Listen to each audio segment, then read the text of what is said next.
computação quântica e participa e participa junto com a gente do grupo de estudo de complexidade. E é o homem das moedas criptografadas. Não vou falar blockchain, porque depois, senão isso aí, depois ele explica por que eu não vou falar em blockchain. Então, Courtney, obrigado. Está com você, prazer em conhecê-lo. Conhecê-lo não, em tê-lo aqui. E o pessoal aí vai entrando e a gente vai organizando a bagunça. Fique à vontade. Muito obrigado a todos. Obrigado, Fábio, pelo convite. Me diz que vocês são razoavelmente técnicos, então nós vamos correr um pouquinho aqui com a vida, né? Como funcionário da Vanad, eu preciso fazer um disclaimer. Isso é uma obra de ficção, é um estudo, não é um aconselhamento, não tem nenhuma forma de indicação das empresas que eu trabalho. E a ideia hoje aqui é a gente mudar o filtro sobre o que a gente vê, né, dessa coisa, desse hype chamado blockchain. Então, sobre mim, antes de mais nada, a coisa mais importante, meu nome é Courtney, ou Courtney, ou Courtney, depende do estado do universo, mas a pronúncia fonética é mais ou menos essa. Eu sou um pouquinho antigo, né, no mundo de tecnologia e o meu interesse por tecnologia veio desse pequeno livro de 1968, que continua válido até hoje, e isso lá em 85, 84, me levou a grudar num teclado e nunca mais desgrudar dele, né? Em 2015, eu estava como CTO na HP e eu atendia Banco Central, Banco do Brasil e alguns outros aparatos aqui do Brasil, e fui mordido por esse bichinho chamado blockchain, porque eu já conhecia esses malucos dos cypherpunks desde os anos 80, e uma coisa extremamente impactante é que eu encontrei o Dr. Jorge Paulo no evento lá na Suíça, em 2018, ele falou: meu jovem, isso aqui é basicamente o mercado de dólar dos anos 80 e está só começando, né? Então, eu estar lá no evento 3 dias não queria dizer nada, mas ele estar lá no evento durante 3 dias, o evento acabou sendo guindado à categoria de unicórnio, né? Deve ter movimentado alguns bilhões de dólares só por ele ter deixado de esquiar e ficado lá com a gente. Como o Fábio falou, atualmente eu me dedico a uma metodologia quântica, que é estudar a mente da pessoa que é dona dessa mesa. Essa metodologia chama-se Optimism, né, que são protocolos e técnicas para lidar com o meu orientador, que é o Silvio Meira, e além disso eu sou diretor de negócios digitais e cientista-chefe de blockchain da Vanad. A Vanad é uma empresa exótica, é uma empresa de 2 donos, né? Ela é metade Accenture e metade Microsoft. Eu costumo dizer que é um laboratório técnico da Accenture. E eu sou conselheiro de inovação da Neogrid, muito mais por paixão, né? Eu conheço o Miguel Burradi desde os anos 80, eu acho que ele é um dos grandes influenciadores e pessoa que mudou a competitividade da indústria nacional, desde a época da DataSul e agora na Neogrid. E, basicamente, o que nós vamos fazer aqui hoje é abrir os olhos e sair da caixinha. Vamos tentar pensar um pouco fora dessa caixinha que nos colocaram com o hype do blockchain. Antes de mais nada, a gente vê coisas e acha que elas são normais, né? Mas se a gente prestar um pouquinho atenção, a gente vai ver que elas não são tão normais assim. Isso acontece com blockchain. E o que a gente está vendo do mundo blockchain?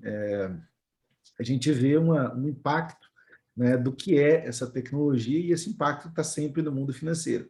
A gente fala blockchain, mas ouve Bitcoin. A gente fala blockchain, mas ouve pirâmide. A gente fala blockchain, mas ouve os bancos estão fechando as corretoras e coisa do gênero, né? E eu nunca pensei na minha vida que eu fosse ver no meu histórico, né, de 25 anos de banco, a toda poderosa Febraban se autodenominar Geni. Mas eu vi isso na minha vida, então esse é o fato mais impactante do mundo de tecnologia ou dos hyperservices, como eu chamo, no mercado bancário. Isso não quer dizer que as coisas estão fora do normal, as coisas estão basicamente do mesmo jeito, né? Elas estão apenas sob perspectivas e óticas diferentes e rearrumadas. E aí, se a gente olhar direitinho, a gente vai entender com mais claridade como é que a gente veio parar aqui, né? Então, basicamente, nós somos seres humanos que evoluímos, né, ao longo de 200 anos, ou 200 mil anos, e depois desses 200 mil anos que a gente foi igualzinho como Australopithecus erectus, nos últimos 300 anos a gente mudou mais do que nesses dos últimos 200 mil anos. Então, 300 anos nós fizemos uma tal de revolução. Bom dia, já dei o treino hoje aqui de manhã. Bom, para quem está... É isso aí. Nós fizemos aqui uma tal de revolução industrial, nós melhoramos a nossa vida nos últimos 50 anos, né? Coincidentemente, coincidindo com o ano que eu nasci, nós fizemos uma segunda revolução I, que é a revolução da informação, que o Alvin Toffler sempre falava, mas a gente perdeu de vista que de 2015 para cá, ou seja, nos últimos 5 anos, nós mudamos a letrinha e passamos a fazer uma revolução de conectividade. E nos últimos 2 anos nós fizemos não uma, mas 2 revoluções, né? A gente tem o período da pandemia e agora a gente tem a suruba pós-pandemia. Isso tudo convergiu num mapa muito agudo que é a história da humanidade. Se a gente pegar esses últimos 5.000 anos, a gente está mais ou menos numa linha muito fina e muito tênue por aqui. O que quer dizer que nos últimos 5.000 anos nós não mudamos enquanto ser humano. Então, voltando à história das ferramentas, desde que a gente era hominídeo, nós fazemos coisas para sobreviver. O que mudou é a velocidade com a qual a gente faz essas ferramentas. Isso é um mapa de 5 anos atrás, onde a gente estava acostumado, vou ver a onda da internet, vou ver a onda das redes sociais, do mobile, agora tem nuvem.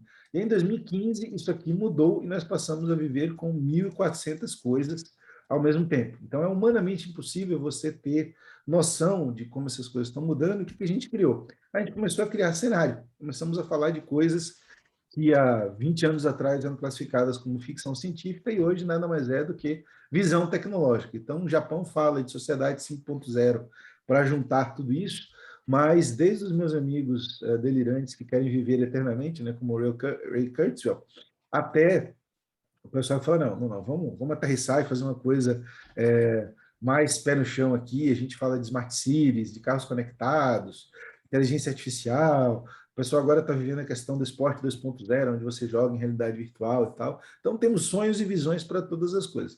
Mas o sarapatel que a gente vive é que nessa convergência tecnológica, aquele ser humano, né, o Australopithecus, continua o mesmo. E a gente lida com fake news, pessoas vivendo muito bem até os seus 100, 90 anos, 5 gerações de pessoas trabalhando juntos, terrorismo, né, que ainda existe, mudanças climáticas, nós estamos vendo tempestade de areia no interior de São Paulo, enfim, tudo aquilo que sempre nos preocupou e nos atazanou, independente da tecnologia que a gente tem. E o que falta nisso aqui tudo é uma motivação, uma convecção.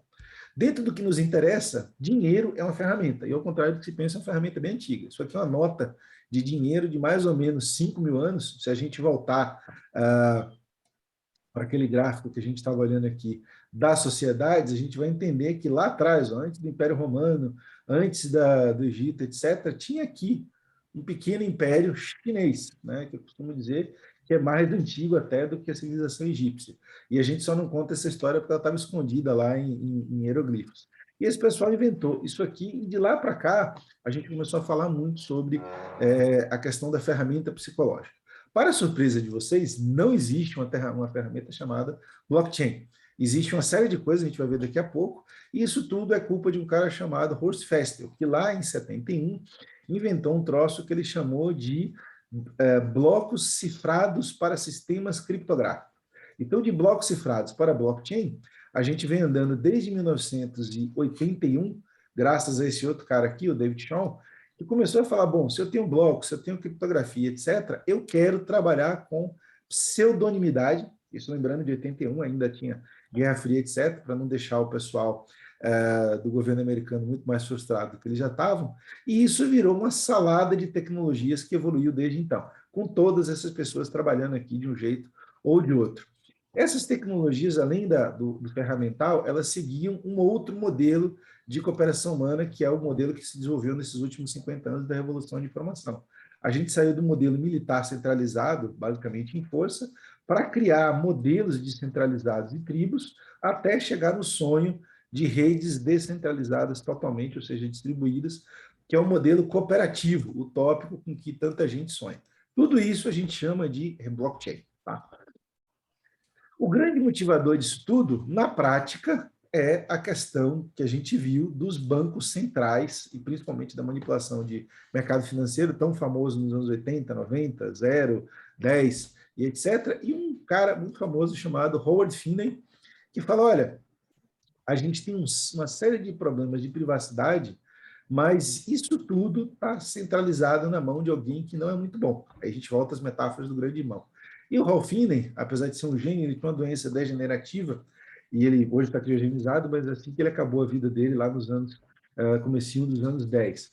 E ele tinha um senso de urgência. E por um acaso curioso, ele tinha alguns vizinhos, né, como Dorian Nakamoto, que gostavam das mesmas coisas. O Dorian, hoje é conhecido como o meme do Satoshi, esse japonesinho que vocês estão aqui.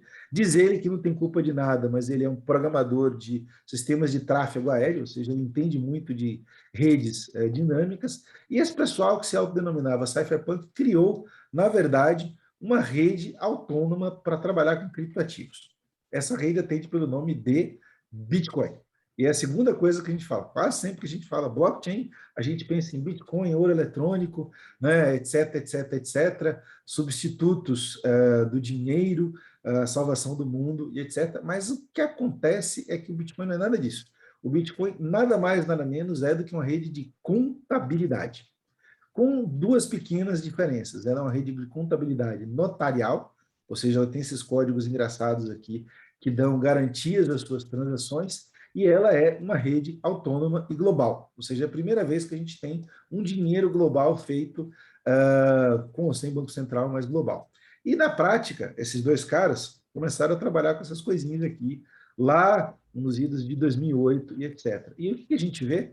A gente vê que as transações têm um endereço, ou seja, ela é uma contabilidade notarial pseudônima, você não está vinculado a nada nem a ninguém. E o que isso se tornou na prática? Uma segunda coisa que não tinha nada a ver com tecnologia, mas com religião. Por quê? Porque a gente começou a ver também, naquela época dos anos zero, a questão das redes ubíquas, ou seja, tudo é uma rede. E para o bem ou para o mal, quando tudo está em rede, tudo importa de um jeito ou de outro, principalmente psicologicamente. E essa rede já tinha os apóstolos, né? Não dos anos zero, mas lá dos anos 70 e dos anos 80.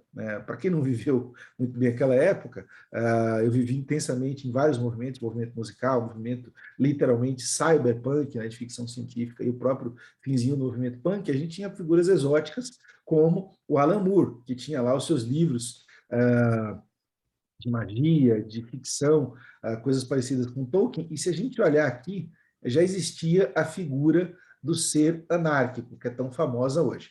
Mas os punks, eles têm uma característica, eles são agressivos, eles não acreditam em mudanças suaves, eles acreditam em mudanças drásticas. E esses cypherpunks, todos eles aqui dos anos 80, escreviam código. Alguns, como o Julian Assange, escreviam código para fazer mudanças, né? E esses códigos, que são os evangelhos sagrados do Bitcoin, começam com papers. Então, tem lá o paper de 81, depois, em 1989, ele começou a fazer coisas relacionadas a pagamentos não rastreáveis, e em 80 alguma coisa, o David Chaum criou uma coisinha chamada DigiCash.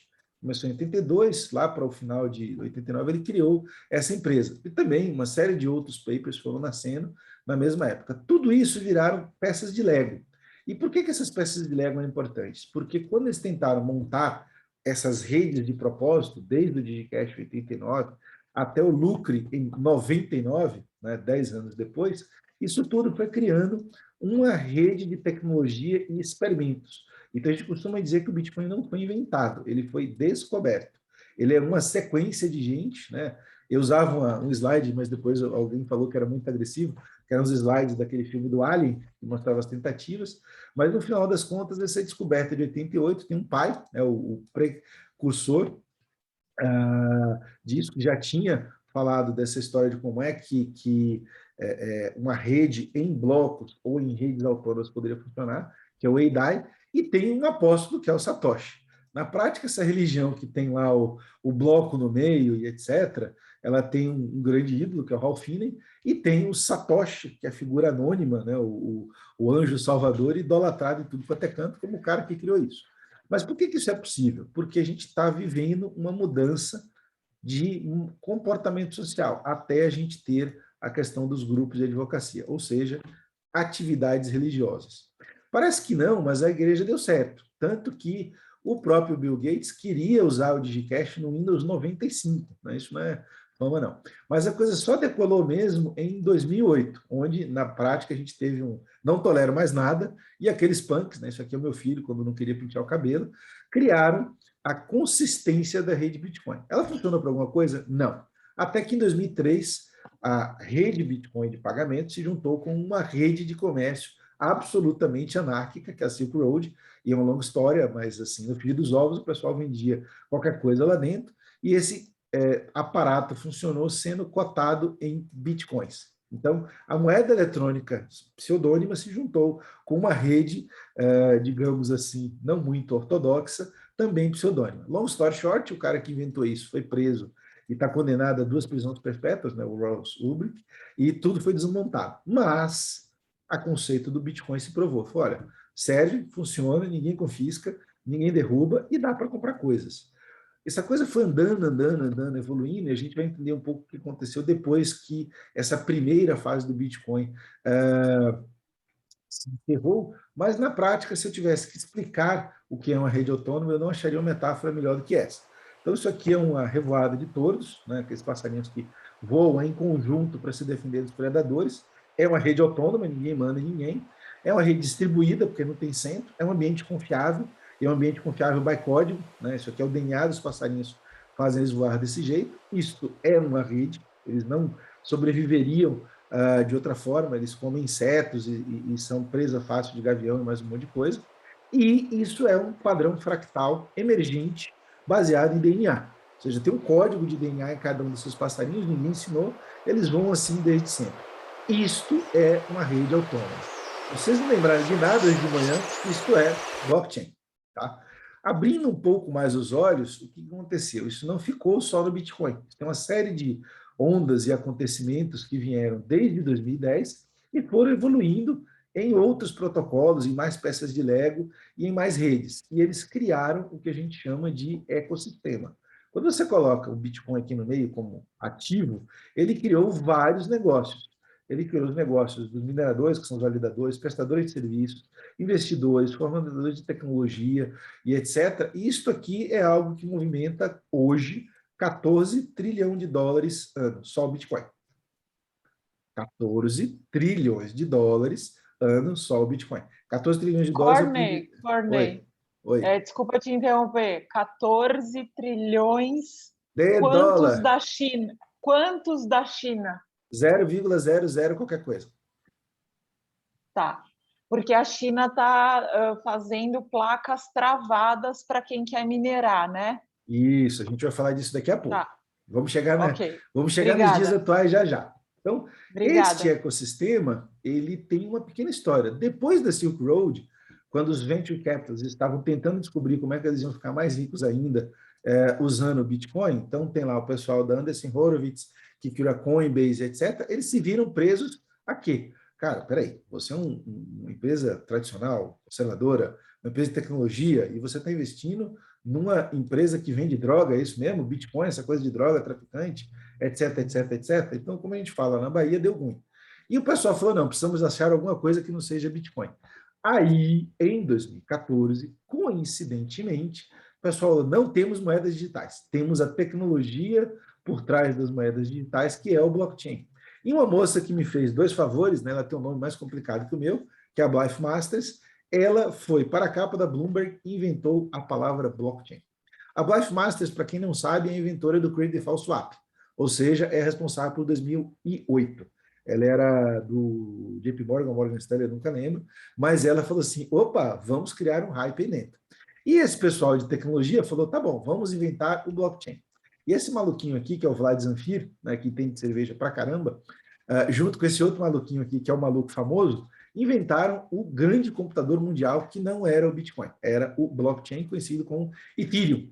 E esse pessoal inventou uma segunda coisa, começando lá em 2008, que era o crowdfunding. Então, veja bem, o Bitcoin já era uma coisa que, por si só, ele andaria sozinho e ele faria coisas interessantes acontecer. Mas, mais do que isso, quando o Ethereum nasceu, ele inventou a captação distribuída. E a gente via muito a questão de como você fazer crowdfunding de maneira local. Então, o Ethereum, ele arrecadou 19 milhões de dólares, lá em 2014. Não foi o primeiro, mas foi o mais interessante. E aqui, no meio de 2016, vocês vão ver que essa coisa está fora do radar, nada acontece, nada nessa mão, nada nessa outra mão, e, de repente, aqui em 2016, um outro conceito religioso explode. Olha, já que temos um computador mundial imparável, vamos ter Distributed and Autonomous Organizations. Essa é a segunda religião vinculada à blockchain. E aí, em maio de 2017, onde eu tirei uma boa parte dessas fotos com essa galera que vocês vão ver, explodiu uma outra onda exponencial, que é o crowdfunding global. um monte de gente começou a fazer a mesma coisa que o Ethereum estava fazendo, ou seja, arrecadar dinheiro para viver e construir novos projetos de blockchain. Long story short, esta coisa aqui, no finalzinho de 2018, tinha arrecadado um número astronômico e nunca antes visto na história da inovação. Então, essa empresinha aqui, ó, o Wheels, sozinha, ela arrecadou 5 bilhões. O Telegram, que é o concorrente do WhatsApp, arrecadou 1,7 bilhões. Empresas como a Tezos arrecadaram 200, 300, 400, 500 milhões. Isso não são números fictícios, isso são números que foram arrecadados em mais ou menos 1 ano e meio. Por isso que a gente sempre fala que o mundo cripto tem anos caninos. E este movimento não parou por aí. Ele criou uma explosão cambriana de inovação que, em vários livros, mas eu gosto muito desse aqui da Laura Shin, pegou aquele passarinho, que é o nosso tordo, e botou o DNA dele com esteroides em várias mudanças tecnológicas. Então, isso aqui começou a evoluir. Primeiro, o próprio Bitcoin, tem várias variantes do Bitcoin, já tem quase 600, na verdade, e nessa longa história aqui, a gente criou um outro capítulo. A gente vinha andando só com o Bitcoin. Tudo isso aqui era apenas um mercado relacionado a peer-to-peer, uma rede que não precisa de donos, que era a ideia original lá dos Satoshis e companhia.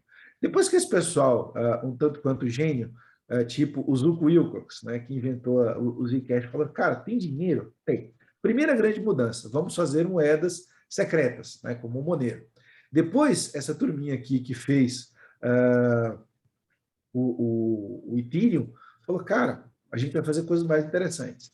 E este cara aqui, junto com este outro cara, que é o Brock Peace e o Dan Larimer, inventaram a rede EOS. Esses dois caras aqui conseguiram captar aqueles 5 bilhões de dólares. Então, imagina que você não tem nada, você tem um pedaço de papel, um PowerPoint, uma ideia, e você ganha de graça, sem nenhum compromisso. Se eu mostrar o termo de captação do Ethereum, vocês vão infartar, mas ele disse que não vai dar nada para ninguém de jeito nenhum.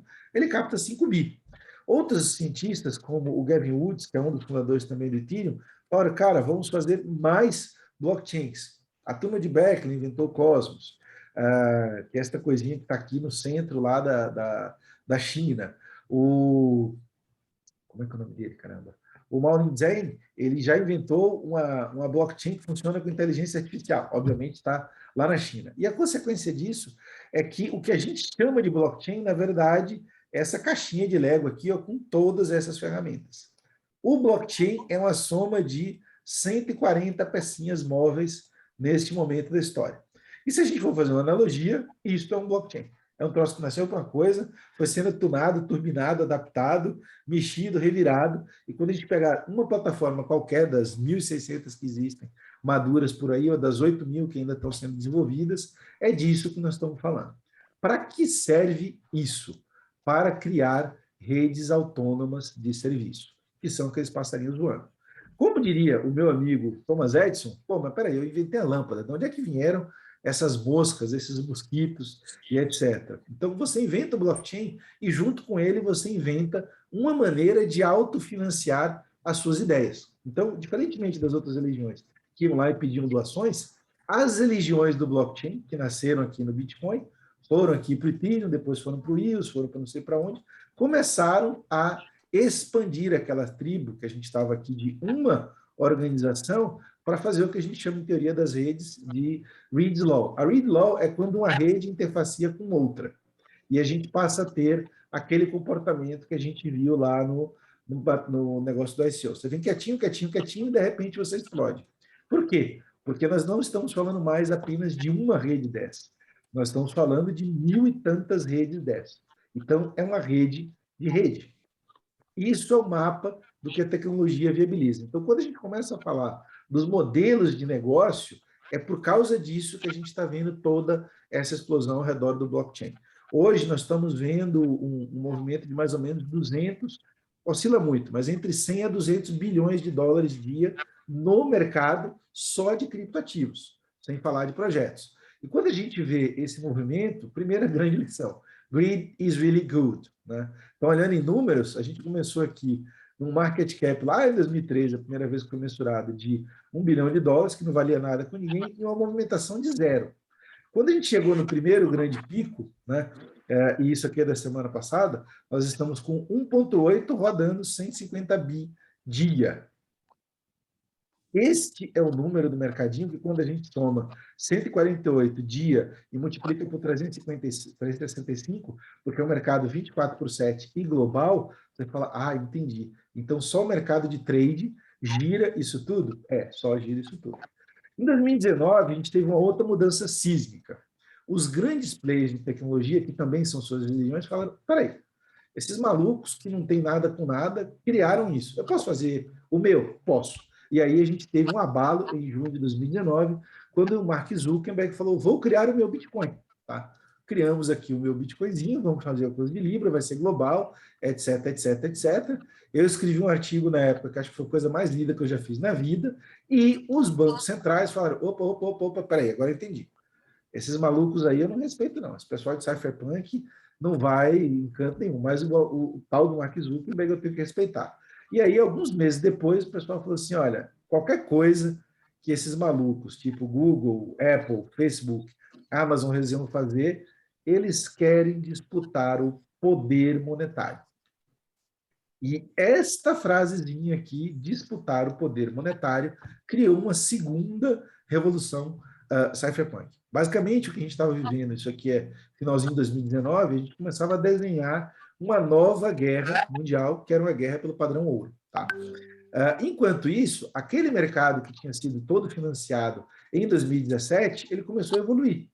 Ele começou a criar mais categorias, até que em 2021 a gente tem mais ou menos 1.800 empresas num mercado que esse ano já recebeu investimento de cerca de 50 bilhões de dólares. Vocês não vão conseguir ver esse mapa aqui, depois eu passo até para o Fábio, esse é o mapa de agosto, mas ele tem várias subcategorias aqui dentro.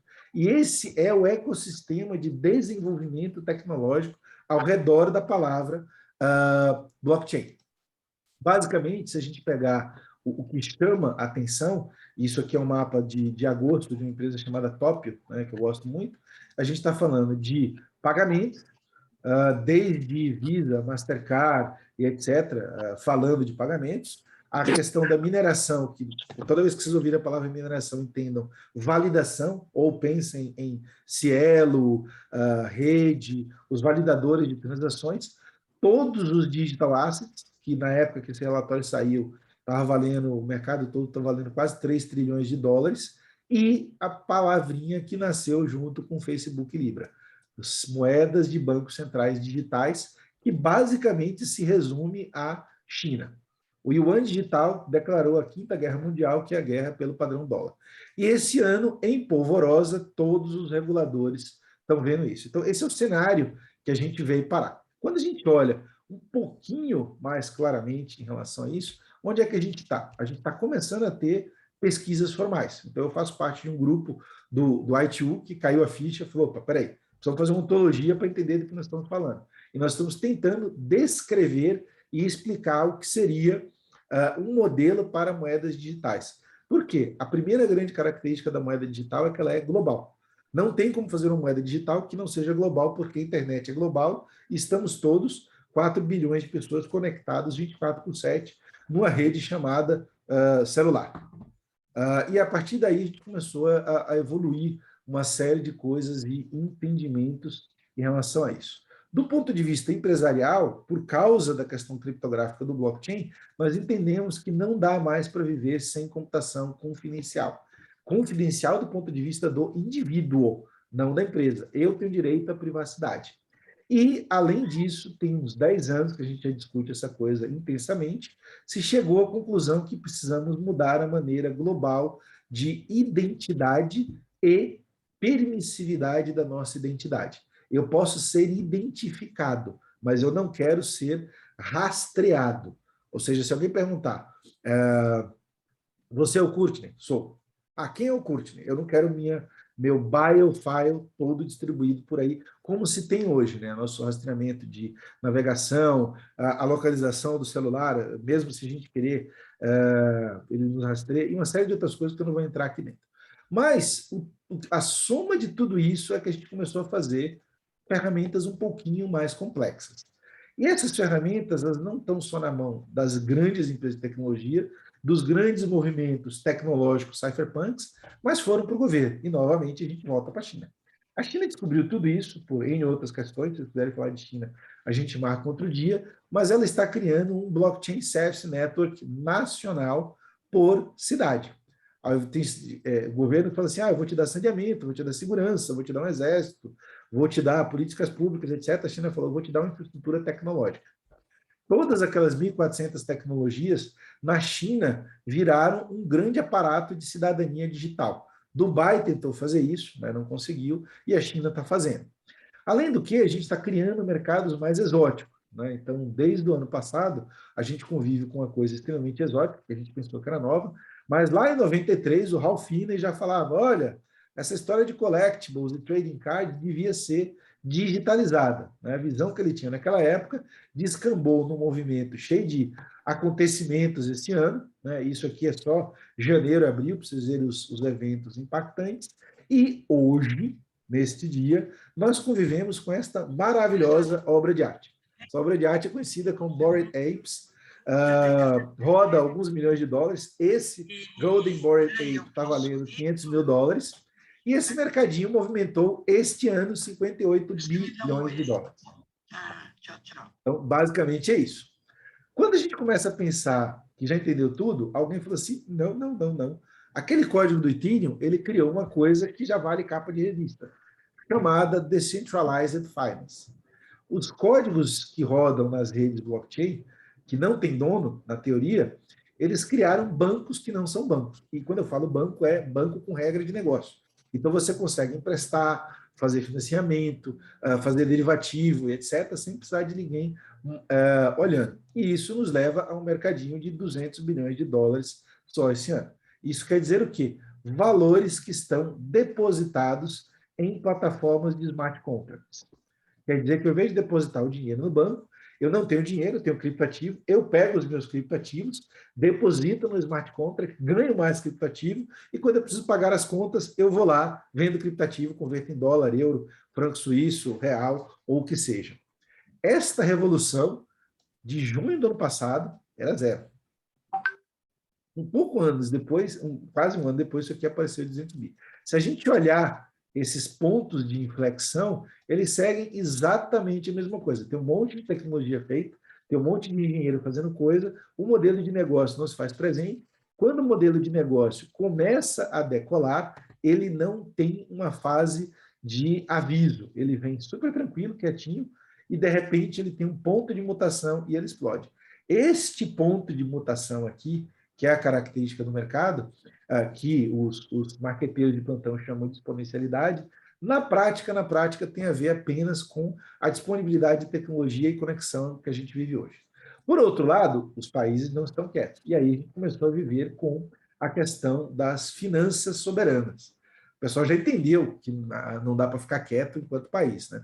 E, curiosamente, 40 anos depois, aquele David Shaw, o mesmo David Shaw, cypherpunk, escreveu um paper junto com Thomas Moser, que era o presidente do Banco Central da Suíça, sobre como fazer uma moeda de Banco Central privada. E aí a gente viu, a partir de junho, esse país moderno de primeiríssimo mundo, chamado El Salvador, dizer que o Bitcoin é a sua reserva principal monetária. Né? Disclaimer feito aqui na Avanade Accenture, a gente tem um laboratório grande sobre CBDC, estamos trabalhando no projeto do dólar digital, então a gente também tem um stake nisso. E para não dizer que não falei das flores, um novo universo surgiu, que é o universo dos metaversos. Né? Para quem não entende direito o que é metaverso, como é o meu caso, eu não gosto de videogame, eu sugiro a gente comprar um óculos VR e fazer uma experiência de um dia ou dois jogando esse troço. Este movimentozinho aqui é 18 vezes maior do que o movimento de e-commerce, segundo os VCs. E já tem toda uma indústria de players, infraestrutura, fornecedores de conteúdo, fornecedores de histórias e o caramba 4, e principalmente fornecedores de experiência. A última vez que eu vi a palavra de fornecedor de experiência era nos anos 60, quando a gente ia no show do Grateful Dead e o cara te dava um balde cheio de LSD. Tá?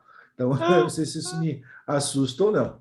Mas, basicamente, há menos de 2 meses atrás, uma pequena empresa chamada Star Atlas, que nasceu em novembro do ano passado de alguns advogados lá de Nevada, falaram, olha, nós vamos fazer um Play to Earn, ou seja, um jogo que junta metaverso com especulação econômica e criptoativos, e vamos fazer isso aqui ganhar dinheiro. Primeiro, nós vamos fazer impérios intergalácticos, né?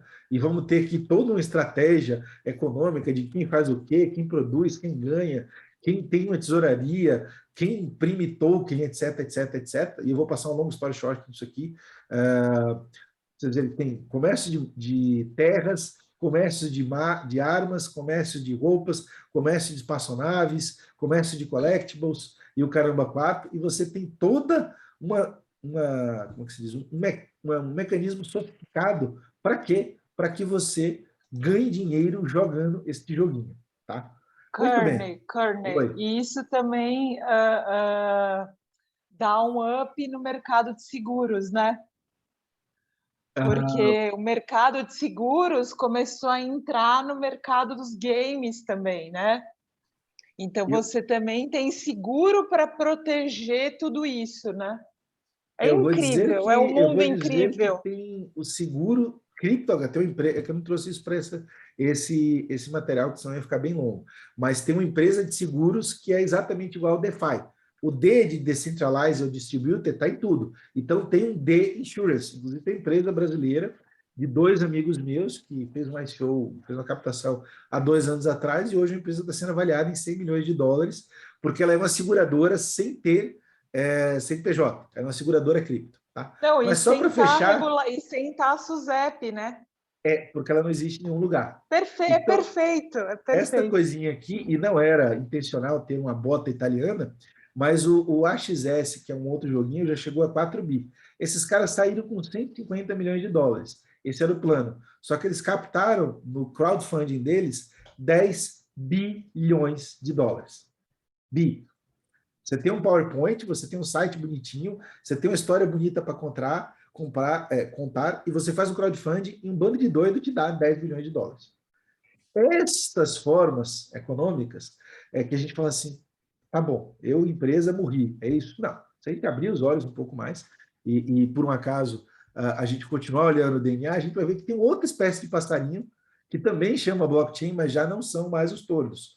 Eles são passarinhos literalmente verticalizados e com dono. Isso é o que a gente chama de DLT. Então, quando você pega uma outra plataforma que tem smart contract, que tem consenso, que tem uma série de coisas, que tem uma criptografia própria, chamada Hedera Hashgraph, que, por um acaso, foi feita por um amigo meu que é coronel da Força Aérea, você vê que as empresas falam, peraí, como é que eu ganho dinheiro com isso? E a Magalu está olhando um pouco desse mercado.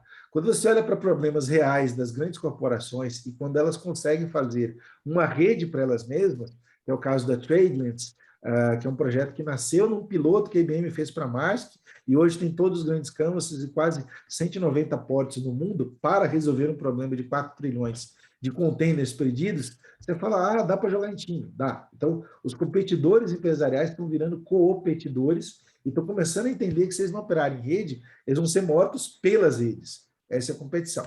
No ano passado, os Estados Unidos fez uma grande mudança que foi dizer o seguinte, olha, você, empresa SA, pode ter Bitcoin no seu portfólio, na sua tesouraria. E aí um maluco lá, que era o pessoal do MicroStrategy, começou a falar, vou comprar Bitcoin. Então, Michael Saylor, que é o presidente do conselho, começou a comprar Bitcoin, a valorização da empresa, e se a gente olhar novamente aquele padrãozinho de mutação, cresce, o Bitcoin saiu de $20 mil, foi para 64, e o lucro da empresa passou a ser um lucro de tesouraria. A mesma coisa o Tesla. O Tesla teve um lucro gigantesco, né, esse semestre passado, porque ele basicamente comprou 1 bilhão de bitcoins e ele teve um lucro operacional dos quais 1/5 dele era só venda de bitcoin. Ou seja, a empresa não tinha lucro, passou a ter lucro, entre outras coisas, porque ela comprou e tradou Bitcoin. E isso está acontecendo na maior parte das empresas de SAs americanas. E não satisfeitos, né, nós temos aqui, isso é um relatório que saiu hoje, né, o pessoal do BIS, que é o Banco Central dos Bancos Centrais, continua pensando em CBDC para pagamentos internacionais. Né? Isso é um paper que saiu hoje de manhã, tem umas 80 páginas nem direito, mas quando a gente começa a olhar, a gente já tem Hong Kong, Singapura,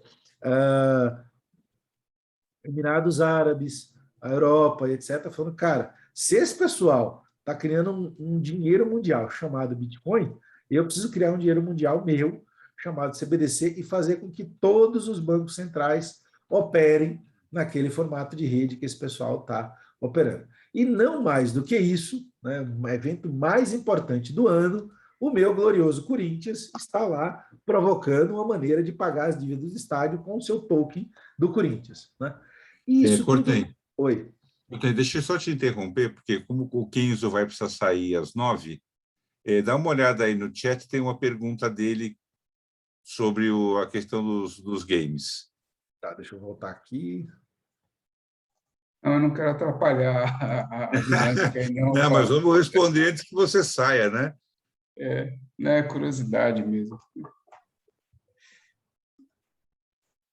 Eu não sei se Consolidação de testes. Eu juro que eu não entendi sua pergunta, Kenzo. Faz ela de novo aí. Então, lixos não comercializáveis, você está falando dos consoles.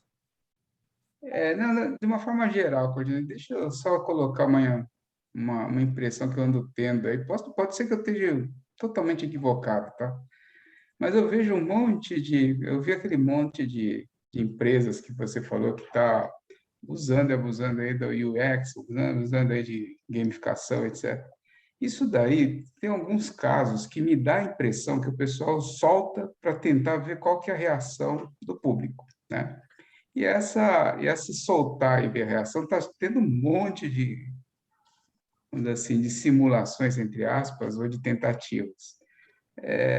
E eu já vi algumas pessoas falando, pô, essa aplicação é legal, bacana, a gente vai usar tal. Aí, quando vai buscar com um pouco mais de detalhe, a gente percebe que não é bem uma aplicação, foi uma tentativa de verificar se haveria aceitação naquele ambiente, naquela ferramenta. E aquilo ficou perdido no meio da rede, né? Uhum. Com falsas ilusões de algumas pessoas, achando que aquilo existe, aquilo é algo que está sendo comercializado, está sendo monetizado de alguma forma. E, na verdade, não está. Isso, será que é impressão minha ou pode acontecer de ter, vamos dizer assim, más ações para pegar essas ferramentas e começar a criar um ambiente aí, um greenwashing da vida, entre aspas, para o ambiente? Deixa eu te responder de uma maneira não polida, só para você ficar tranquilo e dormir em paz. É golpe mesmo. Não tem uma maneira... Se a gente olhar no fenômeno dos ICOs, tem uma coisa que saiu até dos gráficos, as pessoas não mostram, mas esta aqui, ó, tem 5 bilhões de dólares de uma moeda chamada Petro, que foi emitida pelo nosso querido amigo venezuelano, né? E aí imagina um ditador emitindo Petro, o que é que ele faz com isso, né? Ele usou em favor do povo dele. Esta moedinha aqui, ó, essa moedinha lá da Venezuela, foi impressa. Então, junto com isso, 99% de todas essas coisas aqui foram golpes. Então, quando a gente volta para o universo que a gente está falando hoje, principalmente de coisas absolutamente intangíveis, como esses collectibles aqui, que são os NFTs, isso aqui é literalmente golpe. Você tenta... É que assim, eu já não gosto muito de arte contemporânea, né? Por motivos vários. Mas quando você fala assim, olha, eu estou vendendo um token do som do Pum da Paris Hilton. Isso foi vendido, gente, não é sacanagem não, tá? Isso é golpe. Mas, anyway, como diria, vocês vão ver daqui a pouco, né? Como diria Wittgenstein, contra a realidade fictícia não há argumentos que resolvam. E nós voltamos ao nosso icebergzinho de que uma coisa está acontecendo aqui que é dinheiro, mas aqui embaixo tem várias mudanças sociais. Uma delas tem um evento de gala que acontece todo ano, e a coisa mais interessante que eu vi é que nesse evento de gala teve um cara que foi com um broche de um NFT, um desses Bored Apps. Ele pagou 10 milhões de dólares por esse troço, fez um broche, botou na lapela e foi para o jantar. Aí eu falei, cara, tudo bem, o cara compra um vestido esquisito, ou a Bjork, que já foi vestida de cisne e tal, para entrega do Oscar, mas o cara comprou um bottom de um troço que é um ativo criptográfico, só para dizer que é dele, é fashion. Por quê? Porque o nosso cérebro é o que mudou. Nesses últimos 6 anos, de 2015 para cá, nós criamos um cérebro digital com todas as variâncias e implicações que possam ter. E quando eu falo nós, eu me incluo nisso, porque eu tenho 5 monitores em casa, não vivo sem celular, tenho 3 celulares na falta de um, né? E esse Homos Connectus, ele é um ônus de 5 anos. A gente não tinha 4G, não tinha iPhone 13, não tinha Netflix com 790 mil opções de vídeo. E quando a gente estuda o psicólogo humano, quando você tem muita opção, você entra em denial of service, você entra em modo automático. Você deixa de ser um ser humano consciente e vira um jacaré, um cérebro reptiliano que age apenas em relação a estímulos. E quando você vê a China falando assim, olha, eu vou fazer uma cidade 100% digital. Isso é perto de Shenzhen. E é um projeto da Tencent, que é um dos grandes conglomerados chineses que tem lá dentro. O cara falou, olha, tudo aqui vai estar no blockchain.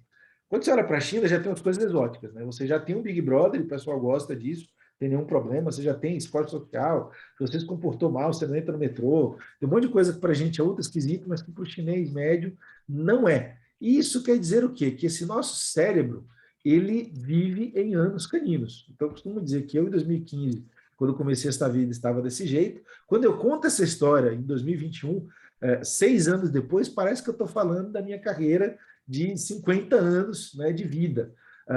E isso é um efeito psicológico. Você fala, cara, como é que eu vivi tanta coisa, vivi tantas experiências exóticas em tão pouco tempo? Porque nós entramos no que eu chamo de 7ª era da humanidade. Primeira era, somos macaquinhos. Segunda era, somos comercializantes, na época lá das cidades, e essa segunda era durou 10 mil anos. A terceira era, que era a Revolução Industrial, nós inventamos ferramentas maiores do que o corpo. Antes da Revolução Industrial, você escrevia livro. Era o seu corpo que escrevia um livro. Na Revolução Industrial, a gente inventou tudo aquilo que é muito maior do que o bioma humano. Isso mudou nossa mente. 300 anos de Revolução Industrial, nós inventamos uma outra coisa e entramos na 4ª era. O que é a 4ª era? A Revolução da Informação do Toffler, ou a modernidade líquida do Bauman, que a gente tanto fala, e as coisas que eu e o Fábio ficamos comendo cogumelo e delirando lá no curso de complexidade. Muito bem, estamos felizes da vida na 4ª era, achando que está tudo bem. Em 2015 entramos na 5ª. A 5ª era da conectividade absoluta. Você não era conectado absolutamente. Você ia para casa, sentava no micro, você tinha aquele celular requenguela que não fazia nada. Em 2015 apareceu o 4G e os celulares de 11 polegadas e as redes sociais. Isso nos botou numa esfera de vida online 24/7. Aí é só a gente assistir o dilema lá das redes sociais que a gente entende o que aconteceu. Muito bem, em 2020, batemos no muro a 400 por hora, entramos na 6ª era, pandemia. Pela primeira vez na história da humanidade, todo o globo foi afetado por uma única coisa. E todo o globo teve exatamente o mesmo comportamento. Vai todo mundo para a prisão domiciliar, ficar o quê? Online.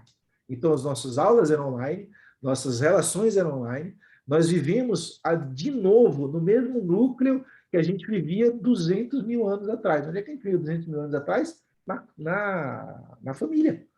O nosso clã era a família próxima. Com que a gente estava convivendo nos últimos 18 meses? Pai, mãe, filho, tios próximos, era um núcleo familiar. No máximo 10 pessoas. Voltamos 200 mil anos atrás para a era do cérebro reptiliano, vivendo 200 mil anos à frente com o aparato tecnológico da 6ª era, que é estar todo mundo online confirmado. Muito bem, todo mundo bivacinado, entramos na suruba gigante, que é a 7ª era. O que vai ser isso? Ninguém sabe. Mas, eu costumo dizer, pegando lá a minha querida amiga Angelina Jolie, que a gente vai ter uma época absolutamente imprevisível, né? E aí eu recomendo vocês estudarem a biografia da Angelina Jolie para entender isso. Mas, segundo os meus amigos antropológicos e a turma de sociais, estamos entrando no verdadeiro antropoceno. Criamos a ferramenta universal, como diz o meu mestre, que é a conectividade perfeita multifacetada, e se a gente chegar nesta foto e botar um óculos de realidade virtual interconectado aqui com um monte de eletrodos, né, no cérebro dele, e que ele não precisa usar todos esses 500 mil teclados e etc., a gente entra na era do impossível. E o que é a era do surrealmente impossível realizado? E eu sou uma pessoa muito viajante, né? Se eu contasse para o meu avô, há, sei lá, 20 anos atrás, olha, avô, tem um cara que ele é um cara que nos anos 90 ele é um bosta, total e completo. Mas a mãe dele é muito agressiva, né? Que nem a mãe que faz os filhos serem super importantes, ela vai chegar para ele e vai dizer, filho, você vai ter um banco mundial. Meu avô não ia acreditar. O cara é um bosta para ter um banco mundial? É, ele vai ter um banco mundial. Poxa, e depois, o que ele vai fazer? Esse banco mundial vai gerar uma geração de pessoas conhecidas como a máfia do Banco Mundial.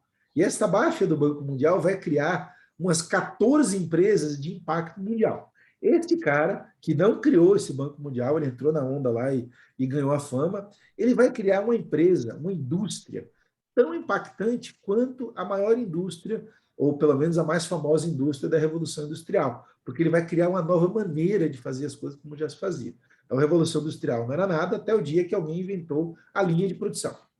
Pô, e o que esse cara vai fazer? Cara, essa empresa dele, essa indústria dele, vai valer mais do que todas as indústrias que já existem no mercado dele. Pô, que legal, o cara fez um banco mundial, depois fez uma baita da indústria. E morreu? Não, isso era só o começo. Ele gostava de sonhar, comia uns cogumelos, e aí ele falava assim, cara, eu vou fazer uma empresa melhor do que a NASA. Né? E ele fez a empresa melhor do que a NASA. Não satisfeito, ele falou, cara, eu não quero ter uma casa, eu quero ter um planeta. Então, vou conquistar um planeta para chamar de meu, vou pegar o carro que eu fiz, vou botar na empresa de foguete que eu fiz e vou mandar o carro que eu fiz, no foguete que eu fiz, para o meu planeta. Né? Quando a gente olha para isso tudo, isso é o que o Elon Musk fez, em menos de 15 anos. 15 anos. 15 anos, meus filhos, minha filha mais velha, ainda vai estar lá disputando namoradinho. Em 15 anos, o cara vendeu o PayPal, montou a Tesla, fez a Tesla é um sucesso, fez esse uniformezinho feio pra caramba, mandou um carro esquisito, tocando uma música horrível, né? Com uma piadinha que ninguém desse lado do universo, a não ser os nerds como eu, entendem. Esta piadinha que estava lá no painel do Tesla é uma homenagem a um cara que escreveu um livro de ficção sensacional nos anos 60. E a gente não entende por que esse Don Tiny está aí. Quando eu apelo para o meu mestre Wittgenstein, ele fala uma coisa muito simples. Ele fala, olha, não importa o que você pensa, importa o que o mundo pensa. E se a gente não quiser apelar para o Wittgenstein, o Peter Drucker falou na época da internet, ele falou assim, pô, mas ele foi entrevistado, pô, professor, você acha que isso aí é racional? Ele falou, não. O que o senhor acha desse mercado todo? Ele falou, meu filho, o que eu acho não tem a menor importância. O que importa é o que o mercado acha. O mercado acha isso aí sensacional. Recomendo todo mundo a comprar na hora certa e vender na hora certa. E quando a gente olha para o que está nascendo, de onde está vindo essas coisas, eu recomendo a pensar com o pé no acelerador. A gente não entende direito o que está acontecendo, mas está acontecendo muito rápido. Fortunas estão sendo feitas, dinheiro está sendo transferido, ideias estão sendo criadas num espaço de tempo que a gente não está vendo para frente. A gente tem dificuldade muito grande de acompanhar isso para frente, simplesmente porque a gente está abalroado e atordoado vivendo o presente. E eu gostaria se vocês não lembrarem de nada disso, em um ano, se a gente tiver essa mesma reunião, vocês vão estar com a mesma impressão que eu tenho. Pô, mas em um ano mudou isso tudo? Em um ano mudou isso tudo. E aí eu preciso deixar com vocês a palavra dos patrocinadores, né, que me trazem aqui. Esse é o nosso ano. A Avanade viveu isso em um ano.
Muito bem, era isso, senhores e senhora. Muito bom! Muito bom. Aberto, Muito bom isso. aberto para perguntas por 14 minutos. Olá, bom dia, Courtney, pessoal. Ai, desculpa, Felipe. Imagina, Desculpa. pode mandar, Delícia. Vamos bem. Você falou de mercado não regulamentado, né? Até onde a gente vai com esses mercados não regulamentados e esse mundo sem fronteira e China com cidade totalmente digital, até onde vai isso? E quanto de dinheiro fora do mercado regulamentado a gente vai gerar aí? Olha, até onde vai eu não sei, até porque eu não sou jurista. Eu tenho uma comunidade de 6 mil pessoas, chamada Hack for Café, e lá tem um puxadinho cheio de juristas. Minha grande preocupação, enquanto rábula, nos últimos 6 anos, é que o direito não está preparado para nada global. O direito ele é absolutamente pré-histórico. Ele é um direito que nasceu há 30 mil anos atrás, na tribo, e ele continua do mesmo jeito. Leis do Brasil E o são leis do direito está Brasil. sempre enxugando gelo. O direito está sempre enxugando gelo. A gente não acompanha a evolução das coisas que estão acontecendo no dia a dia. Isto posto, além do direito, existe uma coisa chamada regulador. E esses caras eu entendo bem pra caramba. No dia que, em 2015, o Banco Central, que eu atendia e eu admiro pra caramba, foi consultado para perguntar o que era o Bitcoin, ele deu uma de Pôncio Pilatos. Não sei o que é, só sei que não é comigo. Nada a ver. Se virem aí. Mas tem que Quando o Banco informar na Central- declaração da Receita Federal. Aí é Receita Federal, não é Banco Central. Quando o Banco Central falou que não tinha nada a ver com criptoativos, eu vi que a coisa era feia.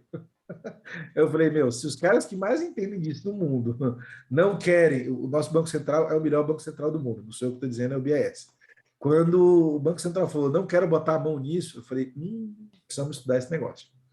E basicamente é exatamente do mesmo jeito que nós temos hoje. O único país que entendeu o que fazer com isso é a China. Ponto. E aí não é só moeda digital, é todo o aparato de cidadania digital.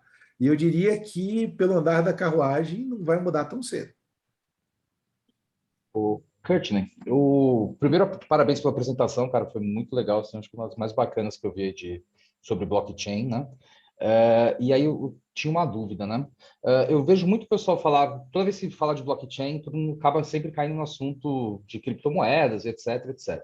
No entanto, sempre tem uma nota de rodapé dizendo assim, mas aqui, ó, na parte de logística, ela também é revolucionária e ela vai resolver problemas de logística. E eu tento cavucar que problemas esses são que o blockchain resolve, para até entender a mecânica do que ele está resolvendo e como ele está resolvendo, e eu nunca consigo achar mais detalhes. Você citou que eles também, ali num porto chinês, se não me engano, estão resolvendo um problema lá de containers e tudo mais com blockchain.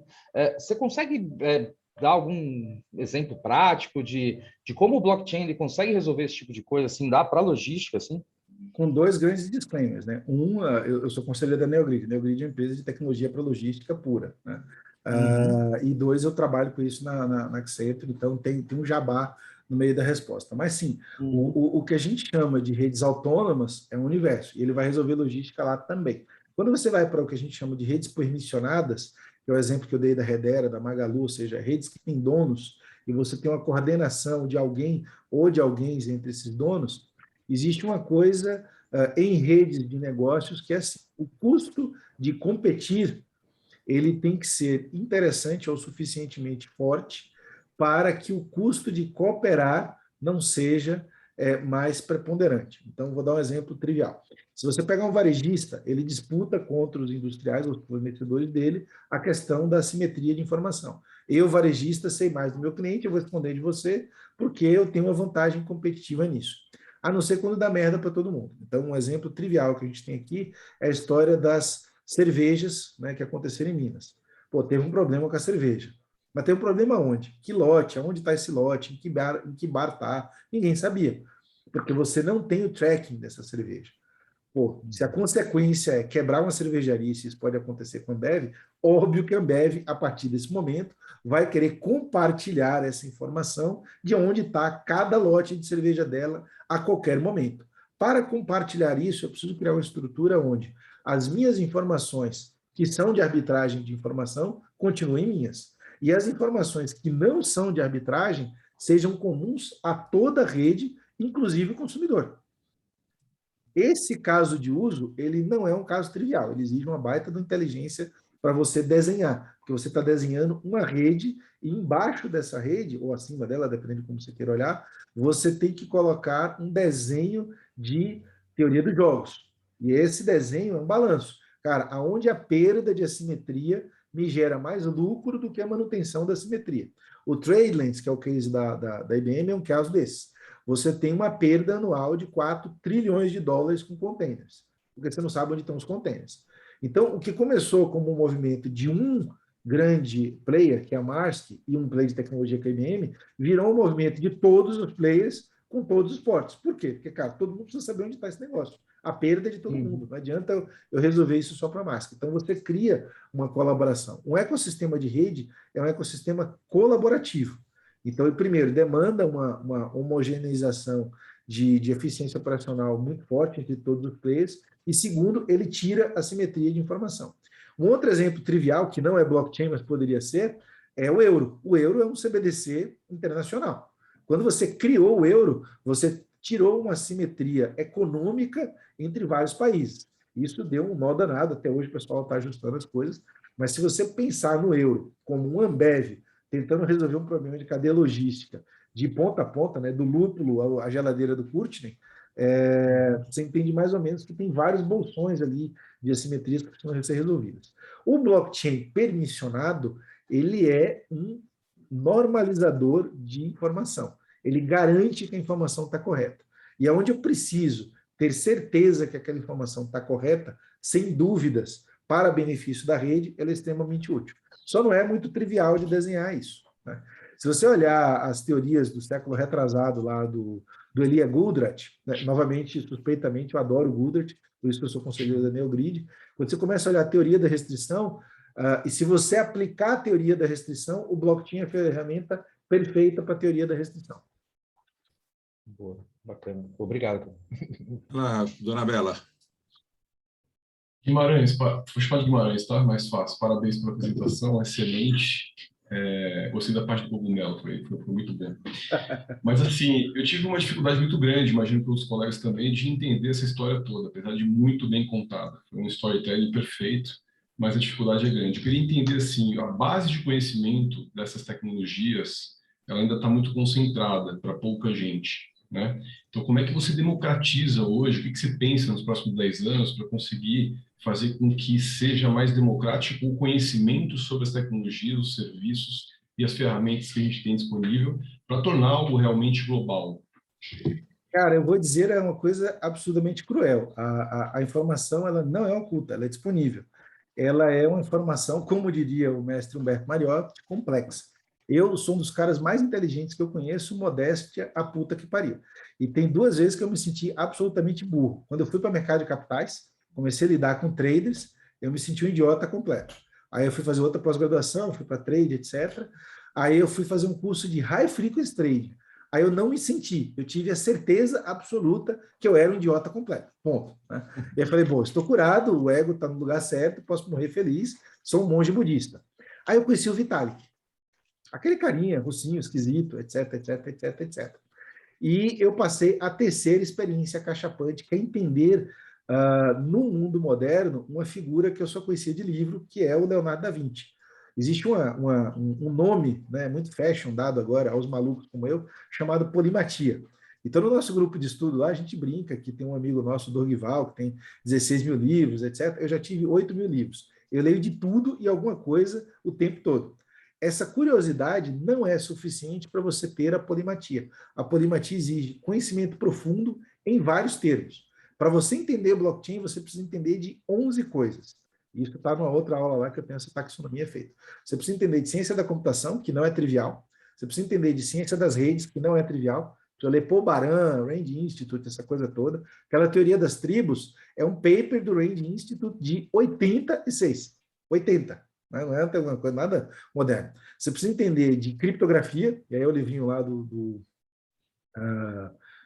nossa, esqueci o nome dele, do Kahn. Você precisa entender de arquivos e computação distribuída, que também não é nada fácil. Aí, do outro lado, você precisa entender de antropologia. Por que o ser humano vê valor no bendito de um Golden Ape? Né? Isso tem um fator humano para entender a simbologia semiótica das bolsas Birkin, dos sapatos Ferragamo, dos ternos Hermenegildo Zegna, das Ferraris, e etc. Isso tem a ver com o collectible, com o valor dos NFTs. Você precisa entender de sociologia. A coerção social se dá por valores sociais compartilhados coercitivamente. Emily Durkheim já falava essa tragédia. Aí você precisa entender de direito, princípios do direito. Por que eu tenho smart contract? Porque eu tenho um acordo privado que sobrevém ao acordo público que o direito vem. E mais uma série de coisas. Cara, estudar isso dá um trabalho... E aí direito é governança corporativa, compliance, a PQP.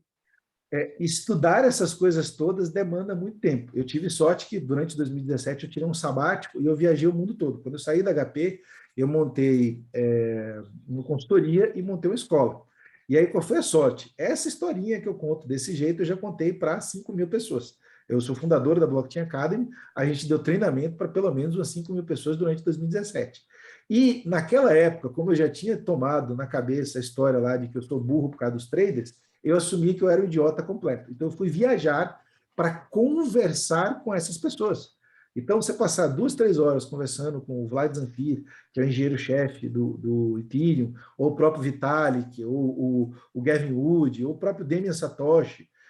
Cara, a cabeça do Vitalik está no mundo. O Damian Satoshi tem 86 anos. 86 anos. Como é que um cara de 86 anos convive no mesmo universo de um moleque de 16? O Vitalik, quando fez o Ethereum, ele tinha 16 anos. Aí você vai olhar o pai do Vitalik, que é uma figura mais exótica ainda. O pai do Vitalik, cara, é um gatão de meia-idade, um cara de 45 anos, todo bombado, russo, né? Aquele russo tatuado, todo fortão, pegador de menininha, tem uma namorada de 20 anos, o caramba, 4. Você fala, cara, como é que nasceu o Vitalik dessa criatura? Né? E tal. Então, entender essa história, cara, é um programa de mestrado assim, dos mais divertidos. Eu estou nessa porque eu simplesmente não consegui mais parar de pensar nisso, porque eu já vivi a revolução dos PCs, né? Eu sou arrimo de família, aquele cara de 85 tinha uma mulher que não era dele e 3 filhos para sustentar, e eu fiz isso programando. Depois eu vivi a revolução da internet, então quando você conversa com as mesmas pessoas que eu, inclusive o Silvio Meira, naquela época a gente não acreditava nessas coisas. Né? Aí eu vivi a revolução de mobilidade, eu trabalhei na Vivo com um dos gênios mais fantásticos da minha vida, que era o Luiz Avelar. O Luiz Avelar era gerente, enxugador de gelo, implementador de antena da Telefônica. Por causa da visão dele, ele virou vice-presidente de inovação da Portugal Telecom Mundial. E ele é o cara que, em 2000, falava para a gente, cara, a gente vai ter celular nos carros. Acredita. E ninguém acreditava, todo mundo achava que ele era um delirante, o caramba 4. Ele previu a história do iPhone 10 anos antes. A Vivo tinha uma Apple Store. Ao contrário das outras operadoras, a Vivo criou uma Apple Store dela e a gente montou uma divisão que saiu de 0 a 5 bilhões de reais em 2 anos, a divisão de dados. E aí, quando eu encontrei blockchain, eu falei, cara, é de novo a mesma coisa, a mesma onda, um bando de maluco que ninguém acredita, vai fazer um monte de coisa que ninguém acredita, tá andando e de repente vai explodir. A única diferença é que essa revolução vem com um banco junto. Ela imprime o próprio dinheiro e isso muda tudo. Mas muda tudo bem drasticamente. Então, a informação está disponível, cara, mas a absorção da informação, ela exige digamos assim, um desapego do que você sabe muito grande. É muita coisa muito contraintuitiva.